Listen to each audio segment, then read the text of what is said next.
Welcome to Miami in the 1980s, a city that glowed under neon lights, pulsed with Latin beats, and felt like the ultimate playground of the rich, the adventurous, and the wild. Miami was a city of extremes: sunny beaches by day, buzzing clubs by night, luxury cars lining the streets, and a cultural mix that made it unlike any other place in America. To truly understand Miami in the 80s, you have to see it, feel it, and maybe even taste it, because it was alive in every sense. During the day, Miami was dominated by its beaches. South Beach, now famous worldwide, was already the center of sun, style, and social energy. People didn't just sunbathe. They showcased fashion, flaunted physiques, and created a living runway right on the sand. Swimwear was bold, colorful, and sometimes outrageous, with neon colors and high-cut designs defining the era. Lifeguards patrolled the beaches with a mix of authority and celebrity status, while locals and tourists mingled, exercised, or played beach volleyball, often drawing crowds simply to watch the athleticism and style.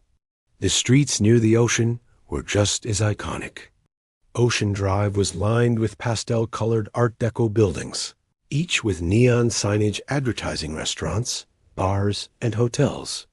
These streets were filled with classic 1980s cars, Ferraris, Porsches, and Cadillacs cruising slowly as if the drivers were on a permanent parade. Convertible roofs were down, radios blared Latin pop, Miami bass, or early hip-hop tracks, and pedestrians paused to watch the spectacle. The vibe was luxurious, carefree, and slightly decadent, a city that encouraged you to show off and enjoy life in full color. Nightlife in Miami during the 80s was legendary. Clubs like Club Nu and the Copacabana, along with countless smaller lounges, offered pulsating music, dancing, and the kind of energy that could keep people moving until sunrise. Latin rhythms dominated the scene, from salsa to merengue, and DJs often mixed in disco classics or new wave tracks. The city was a melting pot of cultures, and every night felt like a festival, a celebration of music, dance, and human expression. Neon lights reflected off wet streets and polished cars, creating a visual symphony that felt almost otherworldly. Miami's culture in the 1980s was heavily influenced by immigration, particularly from Cuba, and by the booming tourism industry. Cuban coffee shops, called ventanitas, became everyday gathering spots for locals and tourists alike. Cafecitos were served strong and sweet, often with a side of gossip, politics, or simply conversation.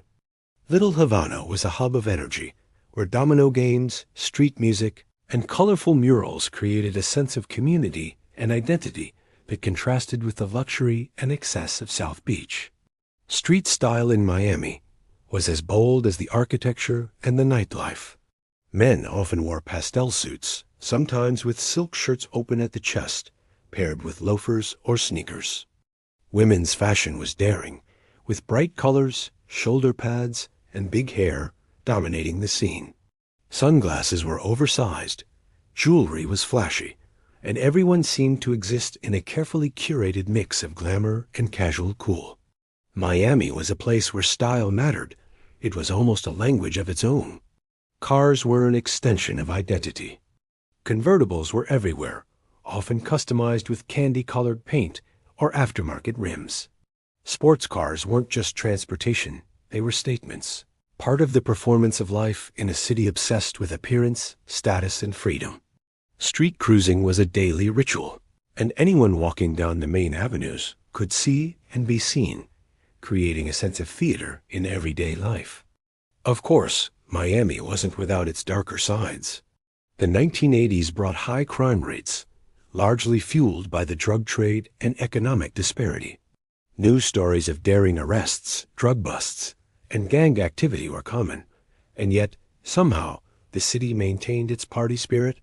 People learned to navigate carefully, to enjoy the luxuries and the freedom while staying alert. There was danger, yes, but also adventure, and the two made life in Miami thrilling. Entertainment wasn't limited to clubs and bars. Miami had a growing art scene, with galleries opening in Wynwood and Art Deco hotels hosting exhibitions. Movies set in Miami, like Scarface, captured some of the grit and glamour, while also feeding the city's growing reputation as a place where dreams could be made or destroyed overnight.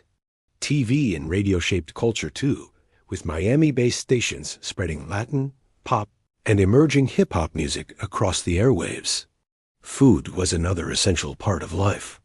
Cuban, Haitian, and other Latin cuisines blended with classic American fare, creating unique flavors that defined Miami dining. Local diners, seafood joints, and late-night snack spots served the people who stayed out late dancing, working, or just enjoying the energy of the city. Sharing meals, grabbing quick bites, and enjoying the tropical climate added to the sense of freedom and vibrancy that defined everyday life. And then there were the beaches at night. South Beach didn't just go quiet when the sun set. The nightlife spilled onto the sand. Parties, bonfires, live music, and gatherings kept the energy flowing. People were young, carefree, and expressive, often experimenting with style, dance, and music in ways that felt new and exciting. The combination of sand, music, neon lights, and warm air created an almost dreamlike atmosphere, making Miami feel like a city in a movie every single night. Miami in the 1980s was a city of extremes. Beaches, streets, nightlife, and culture all collided to create an unforgettable, chaotic, and thrilling environment. It was a place where style mattered, music defined the mood, cars were part of the performance, and the neon glow never really faded.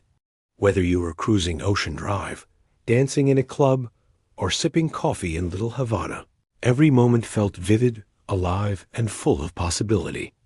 So, when you think of Miami in the 1980s, imagine neon dreams, convertible rides, sun-drenched beaches, pulsing clubs, and a city that lived, breathed, and partied like no other. It was glamorous, wild, sometimes dangerous, and absolutely unforgettable, a city that promised adventure with every sunrise and memory with every sunset.